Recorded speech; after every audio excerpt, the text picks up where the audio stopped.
I think he's just waiting. Yes, good. Yeah. Yeah, Good. We can start. right. At the onset, I would like to thank the organizers for giving me the opportunity to talk on a special important topic, laboratory diagnosis of HIV and strategies to enhance HIV case detection. Right.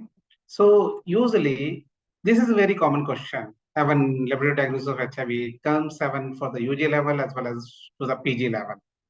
Right. And most of the time, one of the most common complaints which we get it that students usually write about this laboratory diagnosis of HIV and they complain that they did not get a good marks when writing a sufficient information. So here in this session, we'll try to look after the gaps which might be there in the laboratory diagnosis of HIV. Do we have the updated information about this, about laboratory diagnosis of HIV? There are certain headings there. So this is because it is a PG platform. So some of these headings, if you might be asked about what is the current role of Western blot assay for the diagnosis of HIV. It may be asked like UN 95, 95, 95 and AO for HIV. What is the test for triage for HIV? And you might be asked about the path that ends AIDS. These are the recent development in HIV. So I will be covering all these things in this session. Usually, whenever certain times when we look at the write-up for the laboratory diagnosis of HIV, some students may write also CD4 test. We know that CD4 test is not a test which can diagnose HIV. It is even the low CD4 count may indicate that the patient might be having HIV infection, but it can't diagnose. So most of the students usually usually classify the test into this screening test, supplementary test, and confirmatory test. Screening test in the form of rapid test or ELISA test. Confirmatory test in the form of Western blot as a confirmatory test. So this is the HIV testing algorithm usually most of the students write about: screening test, rapid test, or ELISA. If it is non-reactive, HIV status is negative, but if it is positive, the sample should be tested with the Western blot. If positive Western blot, the HIV status is confirmed HIV positive. But if Western blot is negative, then HIV status is considered negative. So this is one of the most common HIV testing algorithm, and most of the students usually write about this HIV testing algorithm. Now, let us see in what is the current scenario. Are we using the Western blot for making HIV diagnosis? The answer is no. Most of the HIV diagnosis which is done in India is without the use of Western blot. So we will see it in the session. Right. Before starting the session, these are certain points which we just recapitulate. HIV develops late in HIV, AIDS developed late in HIV infection. HIV infected person are predominantly asymptomatic, and there is a gradual fall of CD4 cell counts. And the only way to diagnose HIV infection is through laboratory diagnosis in the form of, that is, HIV counseling and testing services, that is called SCTS. So mostly the persons are asymptomatic and HIV diagnosis is made by the laboratory diagnosis. The SCTS has the goal of either diagnosis or screening. Screening is considered a test for triage. I will be discussing this in detail in this session. But the question is, if the person is asymptomatic, then why do we need to test it? It is very important because after making the diagnosis, the patient can be put in the effective care and treatment, and which is required for the healthy healthy growth of for the individual, as well as it is for their family. This is the only way to reduce HIV transmission. So we know that we are undergoing HIV pandemic, and the only way to revert this pandemic, that the UN has come up with the unique strategy of 95, 95, 95. It is an updated version of the previous strategy of UN 90, 90, 90. This is basically, this is also known as the path that ends AIDS. So the thing is, all the countries, if they achieve this target of 95, 95, 95 by 2025, then it is considered that HIV is no longer a public health problem by 2030. So what is this 95, 95, 95, or the path that ends AIDS? The first 95 indicates all people living with HIV and AIDS should know their HIV status. The second 95 is basically for all those who are HIV positive should be on ART. And third 95 is 95% of the people who are on ART should have viral suppression. Now, the second 95 and third 95 is basically controlled population, because once the person is diagnosed with HIV, we know that this is the person who is HIV positive, and that can be put on ART, and their viral suppression can be monitored. The main challenge here in achieving this target of 95, 95, 95 in the first 95%, because this 95%, we need to identify HIV people in a general population. So it is only possible, practically means, only to test all people, but it is practically not feasible. So therefore, we need to have only two things. One, we have a robust mechanism of HIV testing, and second is basically for we should have a strategy to enhance HIV case detection. So that is basically the talk, today's talk. India is also on this one. All the HIV positive patients should be on ART, that is initiated on 2017. So since 2017, all HIV positive, irrespective of the CD4 count, they should put in the ART treatment. And this is the way by which HIV transmission can be reduced. Right, so this is the two things. One is robust, and we should know what is the algorithm, HIV diagnosis, and second is what are the strategies to enhance detection. Broadly, HIV tests can be broadly divided into four groups: antibody detection test, which is widely used; antigen detection test, because the sensitivity of this test means basically the P24 antigen detection. The sensitivity is a little less, far less, so therefore it is not popular. Molecular assay test in the form of NAT, and HIV culture, which is usually done in the research setting. So mostly the backbone of HIV diagnosis is by the detection of antibody, but it is not used in children less than 18 months born from HIV positive mother. We know that because antibodies can passively transfer from HIV positive mother to the children, and it persists for a maximum period of 18 months. So therefore,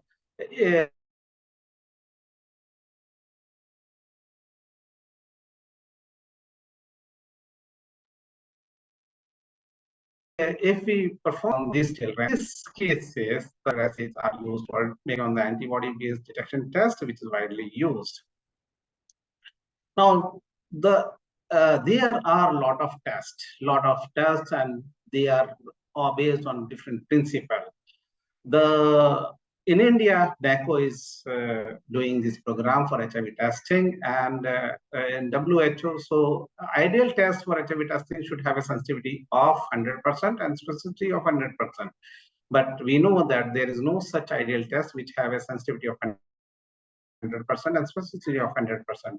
So NACO has laid down the criteria that the test which is used for the diagnosis of HIV should have a minimum sensitivity of 99.5% and specificity of 98%. In contrast, WHO is even recommending even 99% sensitive tests can also be used for HIV. But in India, NACO recommends 7 high a stringent test, which is having a minimum sensitivity of 99.5%. So there are a variety of tests and using variety of principles, which includes rapid diagnostic test, ELISA, Alpha, CLIA, Western blot test, and line immunoassay. These are very common tests, which is all can detect antibody detection.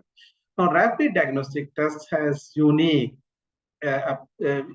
unique test, because this can be done even in a single sample.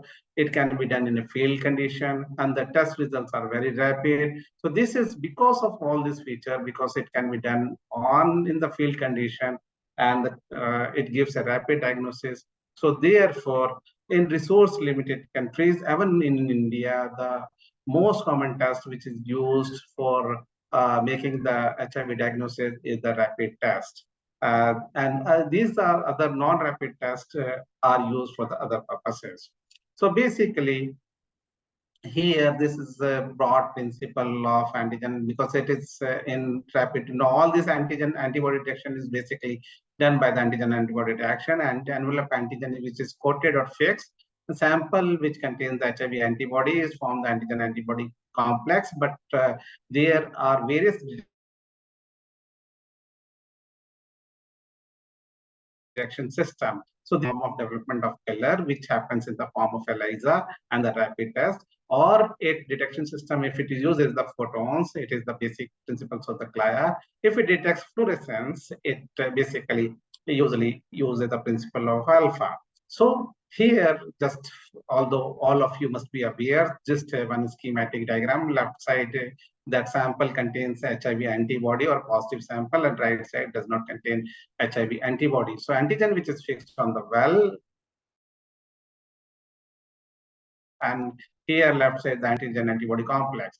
So once the conjugate is added, it can bind to the antigen antibody complex on the left side, but here it is unable to bind it, and therefore this conjugate will wash off.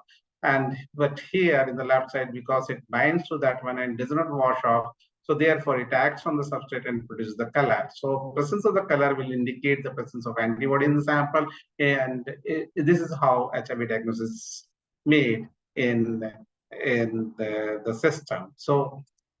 So the test which is there, even in the rapid test, we have a different principle: immunoconcentration, immunochromatography, or immunoassay, and there are non-rapid tests which is usually done in a facility. So this is some of the pictures where all of you must have seen it. So development of a killer at the test spot will indicate a reactive reaction or positive test. So these are the advantages. As I told earlier, this is rapid, easy to perform. It does not require technical expertise, and it can be performed in a single sample. And the most crucial thing is can be done in a field condition because the regions are stable, and same-day diagnosis counseling can be made. So therefore, this rapid diagnosis test is primarily used for HIV diagnosis. While contrast, other tests, see ELISA test or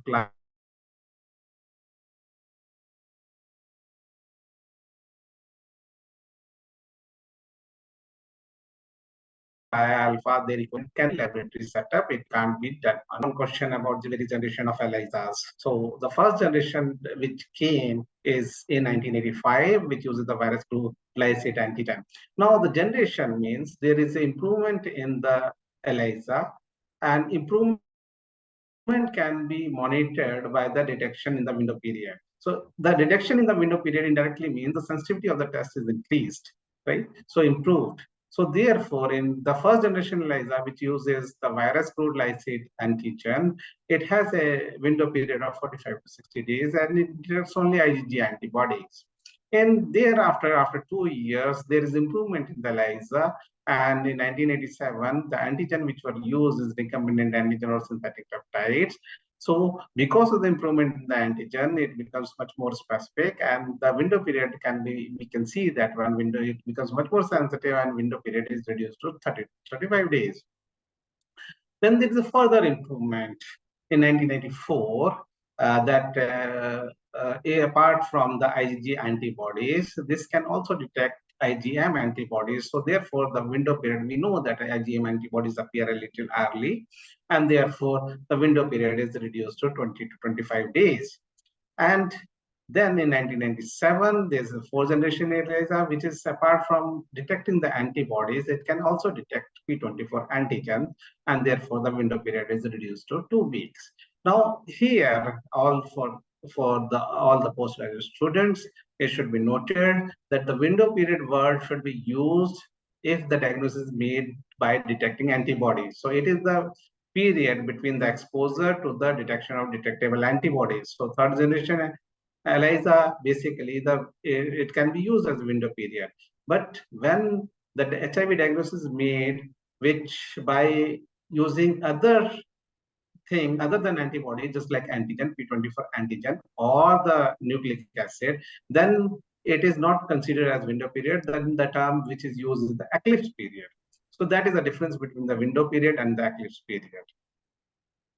Right now, in 2015, certain researchers, they claim that there is a fifth generation ELISA, and in the fifth generation ELISA, that it is capable of differentiating HIV-1 from 2, but the window period is not further reduced. So therefore, because most of the researchers, they do not agree with this one, that it is a fifth generation ELISA, because it does not fulfill the criteria that there is improvement in the test, so that it improves the sensitivity, so that the window period or eclipse period is reduced. So therefore, although there are some things which is some researchers are telling there is a fifth generation ELISA, but most of the researchers do not agree for the concept of the fifth generation ELISA in 2015, because it does not reduce the window period. It is just more differentiating the HIV-1 from HIV-2. Right. So what is the role of Western blot in the current status? We know, as for this, the current state, the current test, even the rapid test, is a little bit slightly higher sensitive than the Western blot test. The reason is very simpler. So if we consider Western blot in terms of ELISA, it is a counterpart of the first generation ELISA, because it uses the cool virus lysate. So because it is a first generation counterpart, so therefore it is less sensitive, while the most of the rapid test uses usually the recombinant antigen or synthetic peptides. So therefore, the sensitivity wise, it is slightly less, but it is usually considered as confirmatory test. So even in the HIV testing algorithm, most of the time it is used as Western blot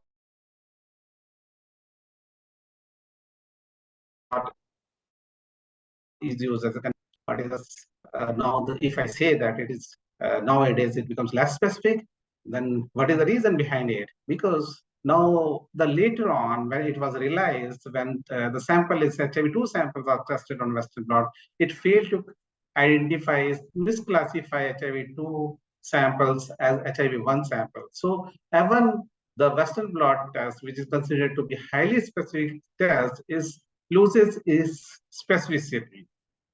So therefore, because of that, CDC in 2015 has come up that Western recommend that they discontinued the use of HIV Western blot for making a diagnosis of HIV.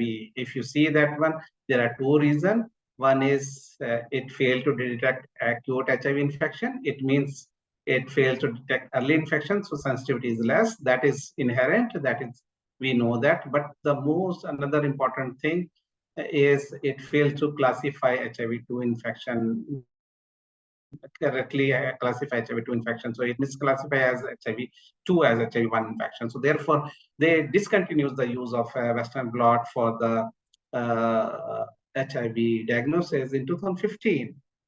WHO in 2019, if you see that one, is discourages the use of Western blot in HIV diagnosis. So WHO also has come up with Western blot discourages the use of Western blot in HIV diagnosis.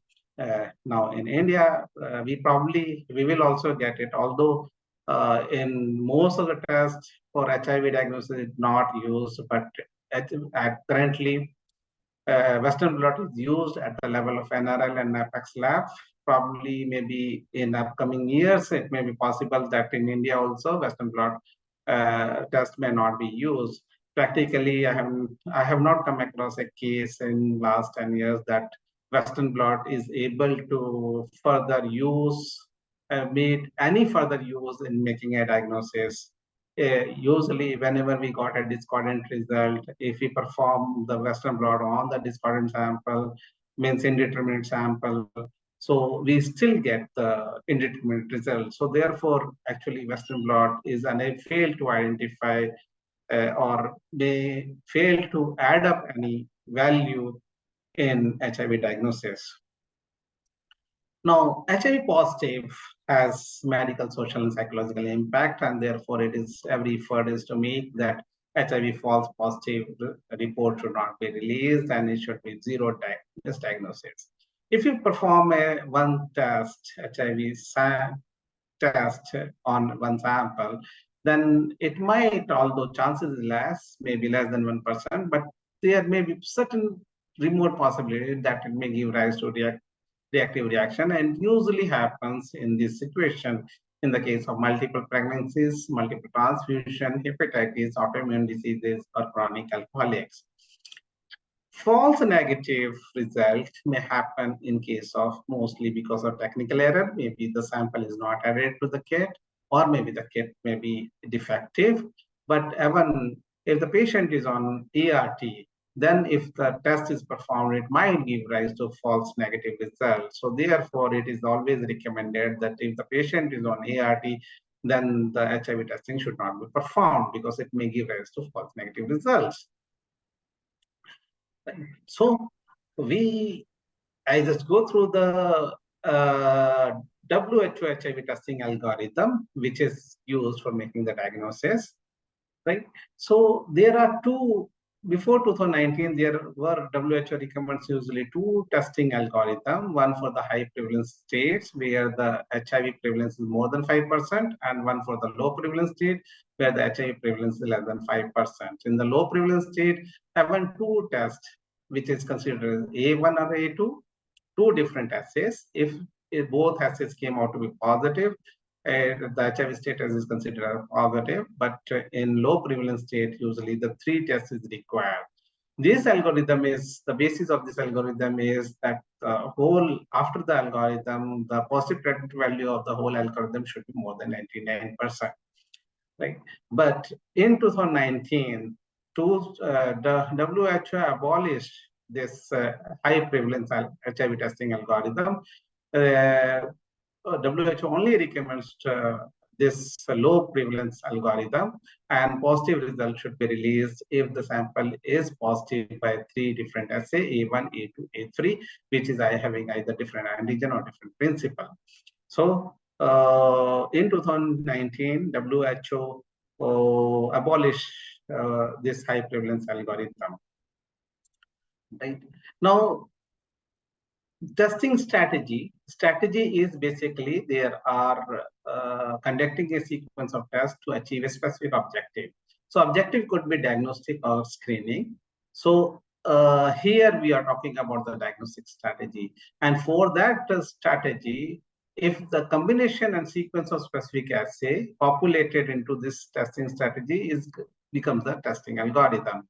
So usually whatever assays A1, A2, A3, which is the different assay which is used, populated into that sequence, it becomes the testing algorithm. So for making HIV diagnosis, WHO in 2019 recommends one testing algorithm. Now, before going to the algorithm, we just have certain points that for each test or assay, the observation should be recorded in the terms of reactive and non-reactive. The final diagnosis after the algorithm, the final conclusion of the algorithm should be in the form of positive, negative, or WHO usually uses the word inconclusive, or in India, NACO usually uses the word indeterminate. So we are using the word indeterminate. Right. If in case of positive, then we should also look for whether the sample is HIV positive, HIV1 alone, or HIV2, or both. Now, first assay should have the highest sensitivity. If the first assay is non-reactive, the report should be given as HIV status is negative, and there should not be a further testing. The second and third assay should only be performed if the first test is reactive. The second and third assay should have the high specificity, and WHO has two important words. One is the repeat testing and one is the retesting. Repeat testing is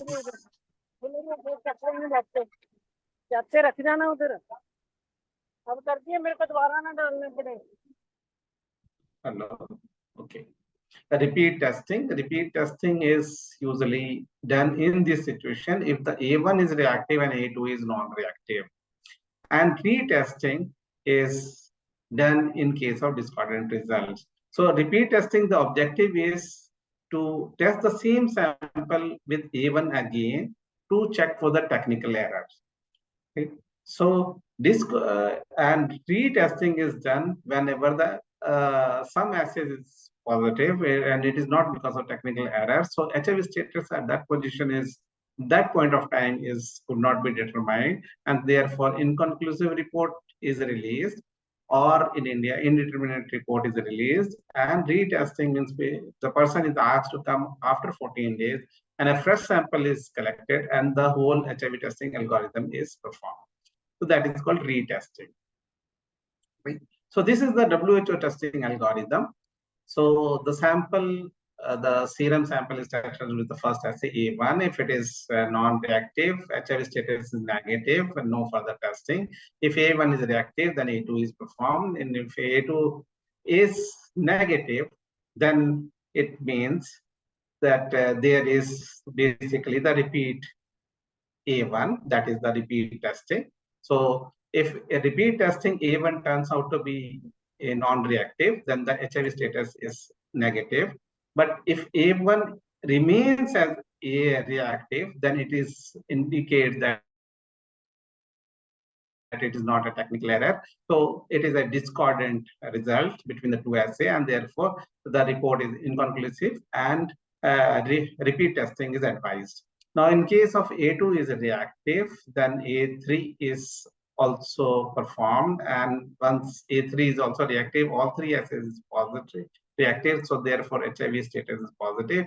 But if A3 is non-reactive, then because again discordant results and repeat testing is advised. So if we see that in the WHO testing algorithm, it becomes very easy. The positive report is released if all three assays are reactive: A1 reactive, A2 reactive, A3 reactive. Negative report is released if the A1 is non-reactive. Here, most of the cases it is here, or here in the repeat testing, A1 is non-reactive. But whenever there is a discordant result in the assays, then repeat testing is advised.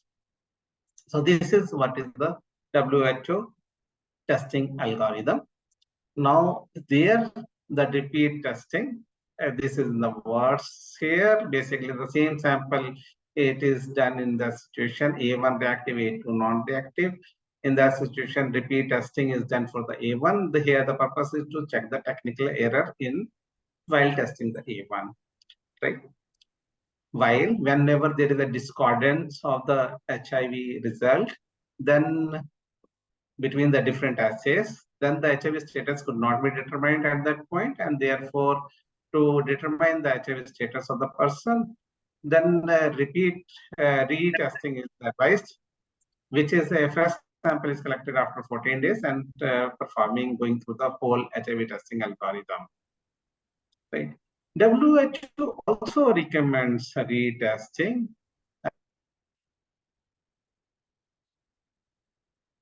because when the patient is HIV, then the patient is starting the ART therapy. So WHO recommends that retesting should be done even at the ART clinic before starting the ART. This to WHO recommend that because there could be possibility, although that sample, when the sample is tested by 3 different assays, it is definitely a positive sample, but there could be error before that, which is the most certain times it may be the most common error. So pre-examination error or the post-examination error. So there could be a clerical error which might happen in the testing lab, or there may be sample mix-up. So all this, to rule out all this possibility, the WHO recommends that retesting should be performed in the ART clinic before starting the ART. But the thing is, at the same time, if the person is on the ART, then it should not be retested. Right now, there is to increase the HIV testing, HIV case detection. The annual WHO also recommends annual retesting. WHO recommend that because the most common mode of transmission is sexual, so all sexually active individuals should be annually at least retested. It may be feasible, maybe even it is even in the high burden setting, it may give a high yield, but even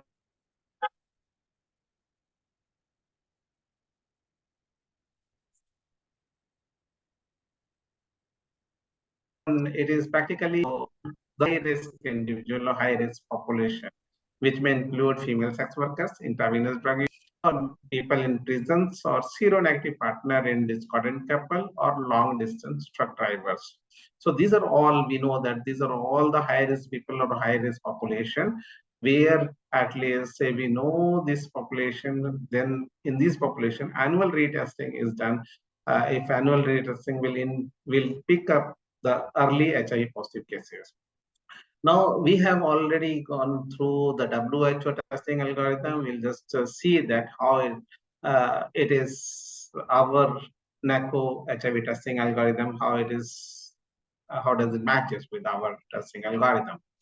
Now, NACO, usually the testing, we know that HIV diagnosis is done at the ICTC. All the HIV diagnosis is made at these laboratories. Apart from that, we have NRL and SRL, which is the State Reference Laboratory or National Reference Laboratory or the one Apex Laboratory. These are primarily meant for the quality assurance things. So they maintain the quality assurance things in these ICTCs. And apart from that, we have also FICTCs. I will be telling about the role of FICTCs in subsequent slide.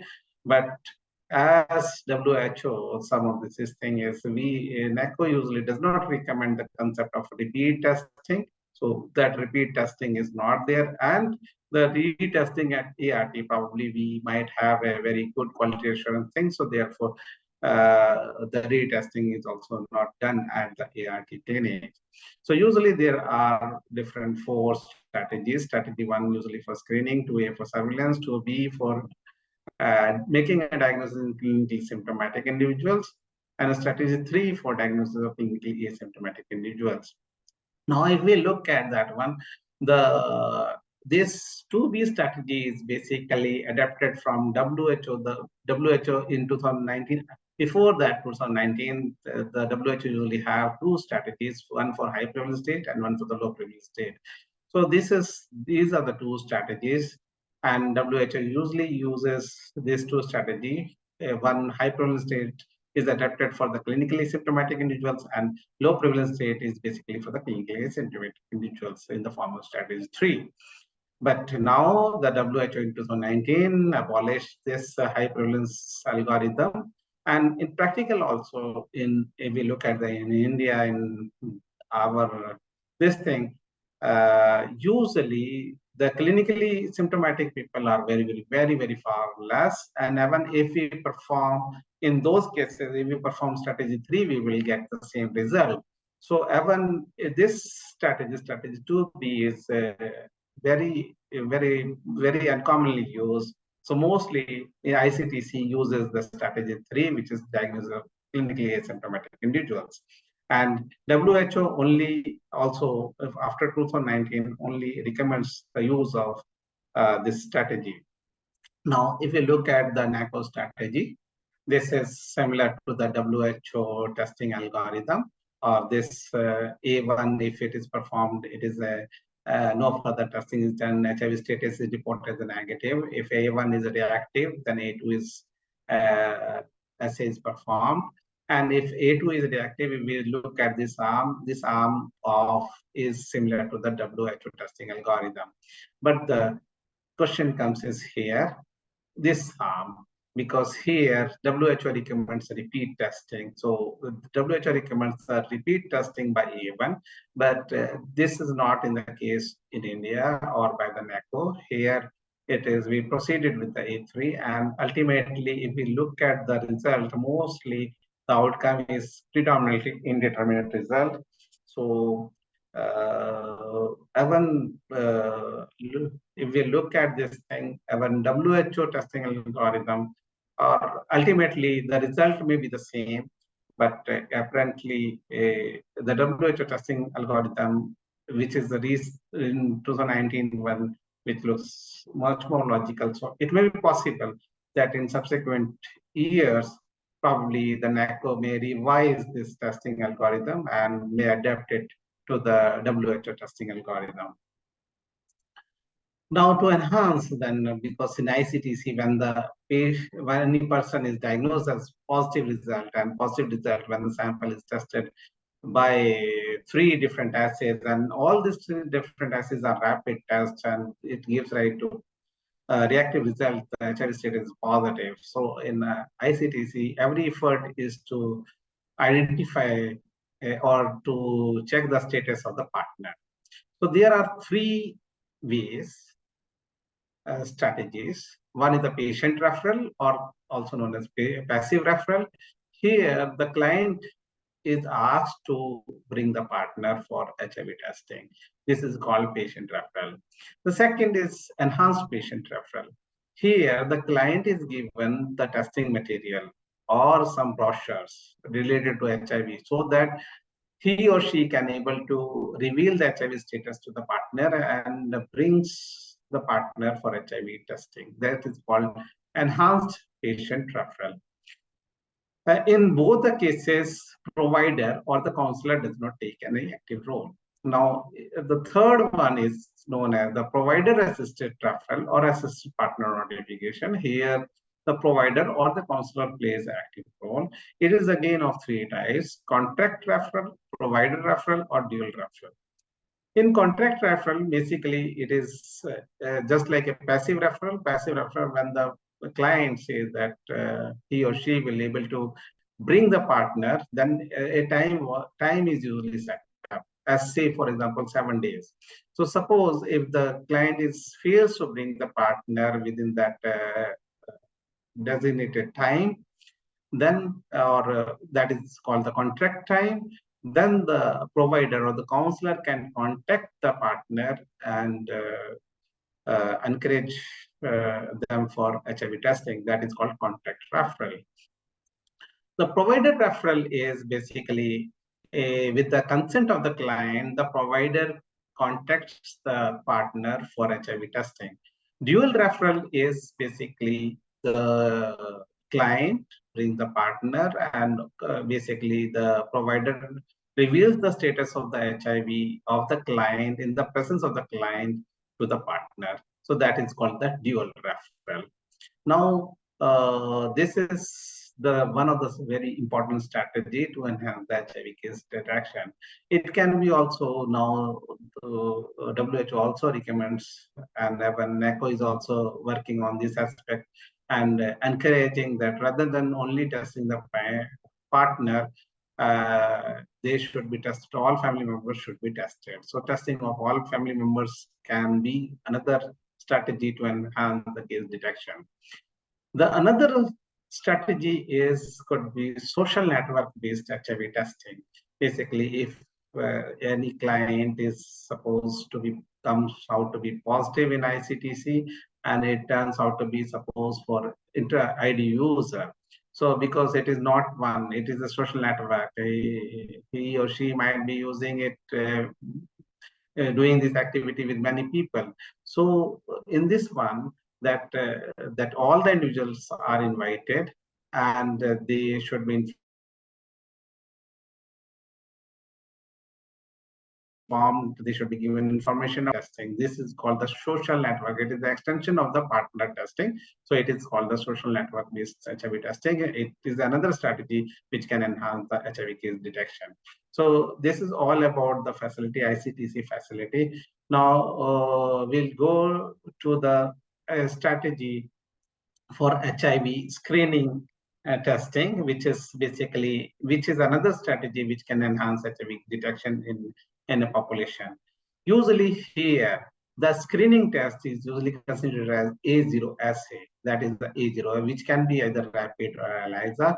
Even blood bank, if you see the ELISA test is performed, it should be considered A0. A single test is performed if it is non-reactive, then HIV status is negative. But if it turns out to be reactive, then that case should be referred to the ICTC.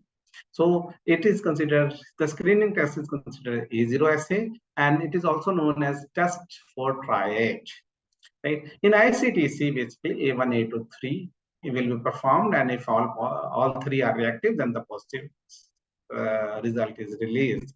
So this strategy, as per NACO, it is called strategy 1, which is can be followed in blood bank for screening purpose. But apart from that, it is also done in FICTC. That is what is there.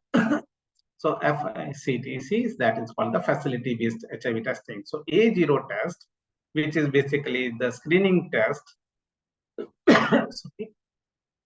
screening test, which can be done either facility-based or community-based or HIV self-test. Right. So facility-based, which is basically which is done in laboratory. So this is also known as all the AO test or A0 test is known as test for triage or the screening test. Here in India, it is done at the, so around the ICTC, there are a variety of a large number of FICTC is created.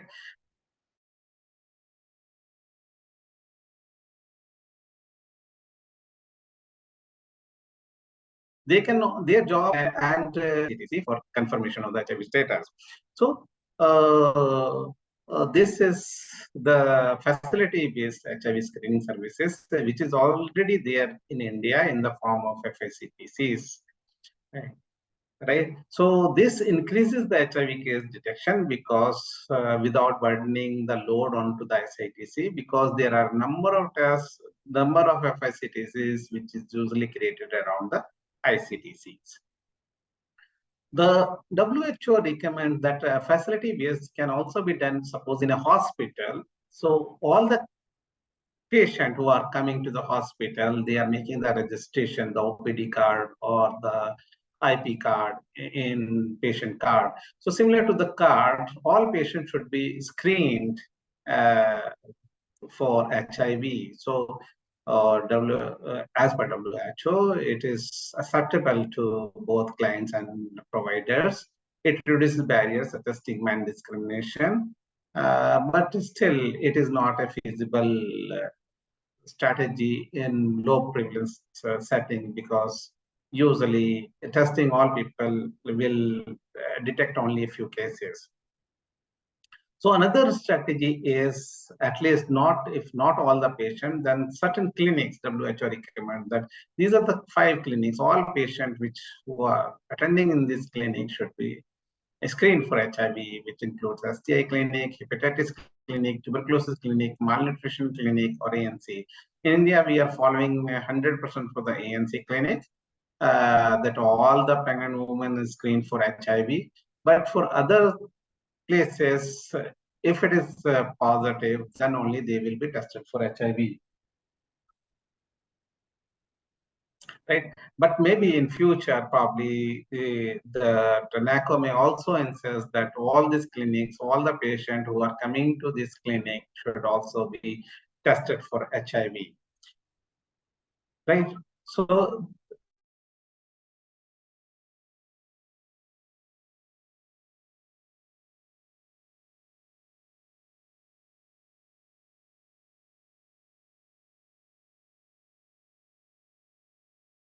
cover up the rural or remote populations. The testing can be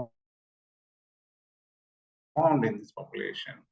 The another in community-based is basically home-based testing, which can be in the form of door-to-door testing. So in an area, the healthcare worker tests every family, visit each door, each house, and test every family. But again, it is not feasible.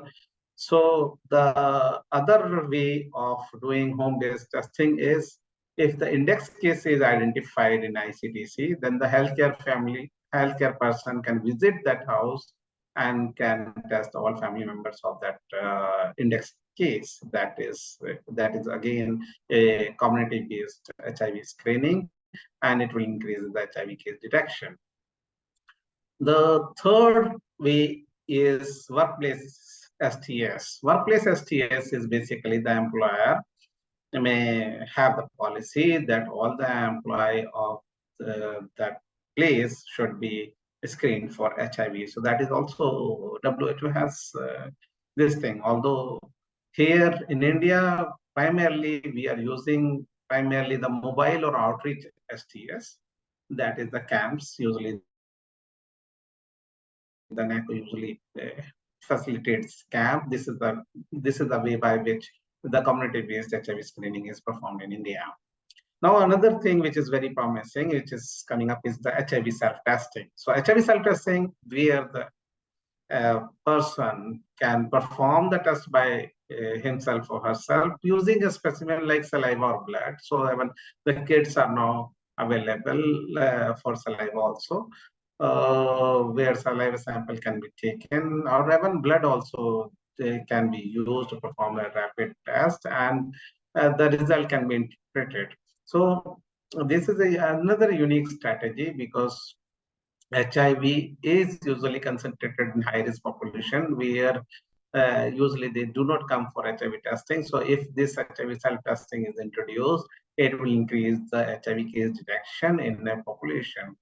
So here, HIV self-testing, again, it is one of the initial tests or the test of trial. So all these screening tests usually comes in the category of A0 test or test for triage screening test, which can detect a potential HIV case in a population. Now, we quickly go through the CDC testing algorithm, which is usually there. Basically, they uses the non-RDT based tests. So usually CLIA, Alpha, ELISA, third generation, fourth generation, using the fourth generation ELISA. So all non-RDT based tests they uses, and HIV status. If the two assays are positive, then the HIV status is considered as positive. If the two assays are discordant, then they use the NAT test to resolve that discordant results. So again, here also CDC uses only basically the antibody-based test and the one molecular test, molecular assay for in HIV testing algorithm. And you can see that there is no Western blot test in this HIV testing algorithm. As I told that one, this is they abolished the use of Western blot in 2015 itself. So HIV diagnosis, a small chunk of HIV diagnosis also includes early infant diagnosis, because we know that basically children less than 18 months, children born from HIV positive mother may have the antibody-based test. Antibodies may be present, and antibodies-based tests can't be used in this group of patients. And HIV test in this group of patients can only be done with the help of NAT or molecular assays. And so therefore, whenever the question comes for the laboratory diagnosis of HIV, so early infant diagnosis is also one component, and it should be also included in the laboratory diagnosis of HIV. Right? And remember this antibodies persist for a usually period of 6 months in most of the cases, but maximally it persists for a period of 18 months. So after 18 months, antibody-based tests definitely can be used. But before that one, if the antibody test, if it is performed, if it is gives a reactive reaction, we are not sure whether it is because of the maternal antibodies or because of the antibodies present in the child. So, and another thing is breastfeeding is always a risk factor. As long as the child is on breastfeeding, it is continuously at risk of acquiring the infection. So in this situation, usually the nucleic acid test or NAT, which is performed, the sample of choice for this thing is the DBS sample, which is basically the whole blood sample, which is collected on a card and which is allowed to dry it. And this sample is collected either by the skin pricking, heel prick, or grade 2 prick. It requires a small amount of blood, and it is easy to collect it. So we can see that one, that with the grade 2, the blood sample is collected, which is allowed to fall on the 5 circles, allowed to dry. This is called the dried blood spot sample. And this sample is used for that molecular assay or NAT testing. Right. So here, although I'm not going to the full algorithm, but here the one breakup line, if you can see the 6-month line, right before the 6-month line, the sample DBA sample which is collected is directly test for the PCR with the molecular assay. But after 6 months, even there is a slight role of serological test, means antibody-based tests, because this testing is done at the ICTC. So apart from the DBS, the blood sample is collected, and because they have the A1, A2, A3, three assays are there, they can perform the three assays. And if all the three assays gives a negative result, non-reactive result, so then in this situation, after 6 months, because it is possible, because antibodies might wean off in most of the cases. So therefore, if all three assays gives a non-reactive result, then HIV status, there is no need for testing of molecular HIV status at that point of time is negative. But if any of those three assays gives a reactive result, then the DBA sample should be tested for the NAT by the NAT. So 6 months is one of the cutoff line for using the antibody-based test as detecting, because we look for the negative results, right? Because in these cases, if the test is positive, then it can be false positive, but not false negative, right? So to summarize this, HIV diagnosis is made only by testing, and it is only possible by HIV counseling and testing services. The ideal test is 100% sensitive and 100% specific, which is not available. So WHO usually follows the HIV testing algorithm, which gives a positive value of more than 99%. And now in 2019, WHO only comes with only one testing algorithm, and where the positive report is the result if the sample is positive by 3 different assays, A1, A2, A3. WHO also recommends the use of repeat testing in the situation of A1 reactive and A2 non-reactive. So A1 should be repeat testing is to be performed on by the same sample to look for the technical error. And another is the retestings, but this repeat testing is usually not performed in India. Retesting of another WHO recommends retesting. Retesting usually also recommends in India. It is in the case of inconclusive or indeterminate result. We followed it in India, but WHO also recommends retesting at the ERT clinic, which we are not using it in India, right? HIV diagnosis is primarily made by using the rapid test. Now, Western blot assay, the role is drastically reduced because usually it is used as one of the confirmatory tests, but even the confirmatory test, it loses its importance because it failed to correctly identify as to HIV2 samples. So therefore, if we are writing Western blot test as a confirmatory test, it is not correct in the current scenario, and CDC already has removed it in 2015, and WHO recommends decreased use of Western blot in 2019. Now, whenever there is a laboratory diagnosis of HIV, we should also include early infant diagnosis, which is where this is for the children less than 18 months born from HIV positive mother, where the sample of choice is DBA sample, and the test, which is nucleic acid test, which is to be performed.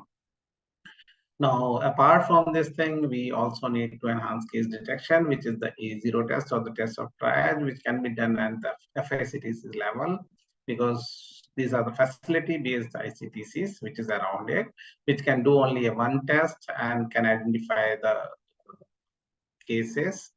And this A0 test, whenever it is done at the FICTCs, which is screening test, and when they come across such a positive case, they should refer it to the ICTC. So in this way, there is increased HIV testing and increased detection of HIV cases in the population.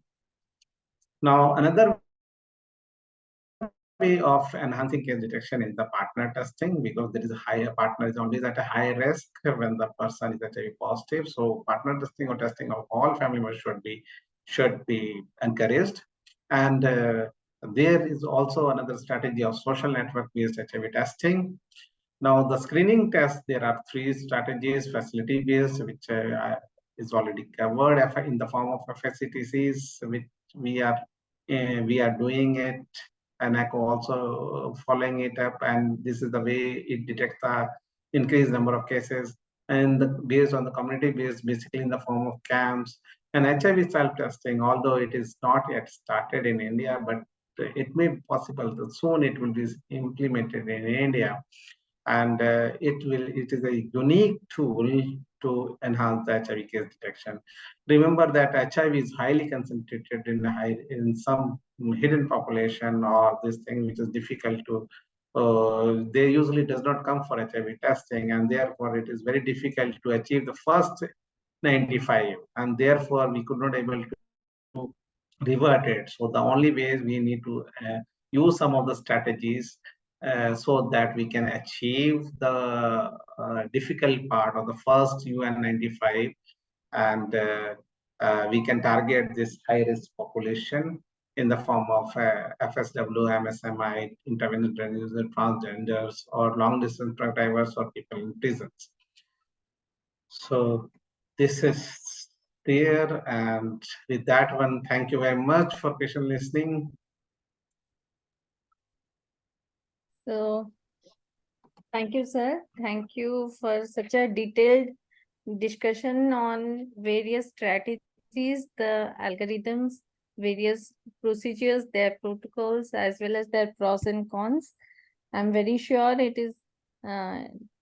should be very, very helpful for all our PG students. Not only they're improving the theory knowledge as well as the practicality, because it's a very important disease in our day-to-day practice, and the reporting is also very, very important. So you have covered most of the aspects. Let me quickly see if there are any questions in the chat box. We can take those. Yeah, so I'm happy to. There are few compliments. They have really appreciated the information and the explanation by you. So I'm glad to know that the purpose of this thing is it is a very common topic, very simple topic, but usually there are still that no decent updates is missing. Yes. So Dr. Aarti is also there. So there is one question. We can take those questions. So the question is, USU surgeon asked for HIV testing in pre-op patients in emergency. What to do? Yes, always. Even for NACO, usually it can be considered, because usually, see, as per HIV testing, it has to be done with the consent. If the patient gives the consent, HIV testing can be done. But the thing is, surgeon should not perform HIV testing just for the purpose of doing the test, and it is not a mandatory requirement for the surgery. Right? That is a two different aspect. Testing as many as possible, it can be done. But if the surgeon is only doing it, is one of the prerequisite criteria that if HIV test is patient says declines the HIV testing, then the surgeon should not say that they should not give the HIV treatment to the surgical treatment to the person. So the treatment should not be prevented if a patient can decline the consent, but the testing can be performed with the consent of the patient. Okay. So another question, sir, how to differentiate between HIV-1 and HIV-2? Right. So there are various kits which is available. Basically, it is the envelope antigen, which is different antigen which is coated primarily in HIV-2, which is having GP36 antigen, whereas for HIV-1, it is having GP41 and 120 antigen, which is quoted. So GP36, usually there is a different spot there, and antibodies, when it combines with that, it gives HIV-2. Oh, it is the case of HIV-2. So therefore, whenever if the test gives only a spot of HIV-2, and there are two tests, by using two different principles. If it gives HIV-2 results, then it is a case of HIV-2. Okay. So the next question is, which guideline one should follow, WHO or NACO? In India, we should only follow NACO. So, but NACO usually follows, means it is in the line of WHO, right? If you look at the algorithm, as I shared in the slides also, the strategy 2B is basically the same WHO previous algorithm for the high prevalence stage. And strategy 3 is the same strategy which is used for the low prevalence stage. But in 2019, WHO is abolished that one. WHO has come with the one HIV testing algorithm. So I'm sure that NACO will also come up and revise that testing algorithm. But at present, we have two diagnostic algorithms. One is 2B and one is strategy 2B and strategy 3. And 2B is for symptomatic person, and strategy 3, which is most commonly used for asymptomatic persons. So we should follow only strategy 3 primarily in India, and we should follow only NAC. Okay, there is another question. Why are we doing antibody tests in infants after 6 months? Why are we not doing the DNA PCR?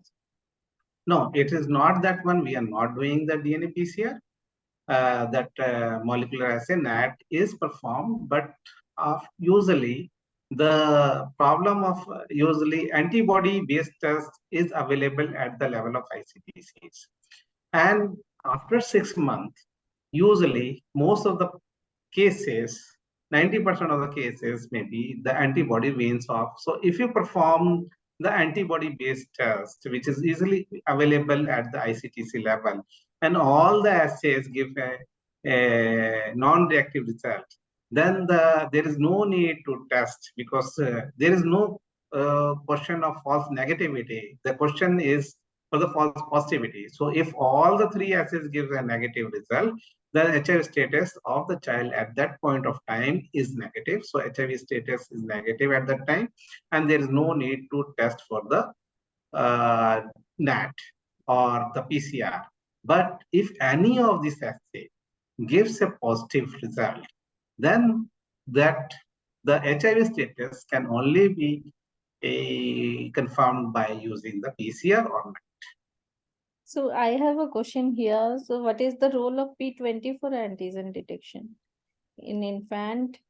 Right. So as I told, P24 antigen can be used, but the thing is usually the sensitivity of the P24 assay itself is very, very low. And therefore, because of the poor sensitivity, this test never becomes popular. It is only used primarily in the conjunction with, as in the form of 4th generation ELISA, where in addition to the antibodies, this is also used to detect the P24 antigen, so which improves the sensitivity of the assay and reduces the window period and detects even the early HIV cases. So otherwise, P24 antigen is not used, but if it is positive, it gives a positive result. So another question in this regard, what will be useful during the window period? Now, window period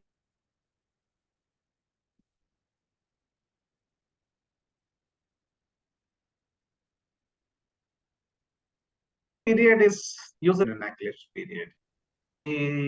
The period between the exposure to the development of appearance of detectable antibodies. So that is window period. And between the window period, we need to, because antibodies non-detectable, because antibodies have not appeared to sufficient quantity that the test becomes positive or reactive. So therefore, we need to rely on the other test modalities, which is usually in the form of currently mainly the NAT or the PCR. So there is another question. In case of needle stick injury, what type of HIV test should be performed for the staff periodically, rapid test or PCR? No, as per this thing for the staff, usually is, see, the rapid test only is used there because remember that one, that rapid test is also not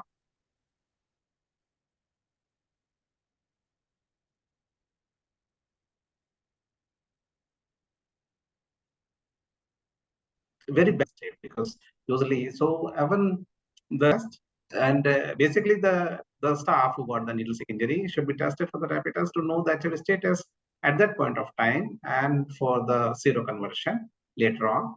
So it is the rapid test which is used, which should be used. Okay. And I mean, it is sufficient to use it. So one more question. Indeterminate results should be confirmed by what method? So I think you have already. Right. So anyway, I will just reconfirm it. Earlier, NACO usually suggests that whenever we come across the indeterminate results, then we should do two things. We should send the sample to the SRL or higher lab, where they usually perform the Western blot testing. But where SRL does not perform, usually it is performed at the level of NR. So one way of referring the sample, and another is at the same time, the client is asked to come after 14 days. So NACO recommends 14 to 28 days. The client is recalled. That is called the repeat testing, retesting. So retesting is done after 14 days when fresh sample is collected, because it is assumed usually the average window period most of the time is 21 days for even 2 weeks. Sorry. So once after 2 weeks, when a fresh sample is collected, then that window period must be over, and we will get a clear picture or clear status of the HIV. So WHO only recommends now, because Western blot is, they are discouraging the use. So WHO only recommends only for the retesting after 14 days. NACO also recommends the same thing. And if you see the recent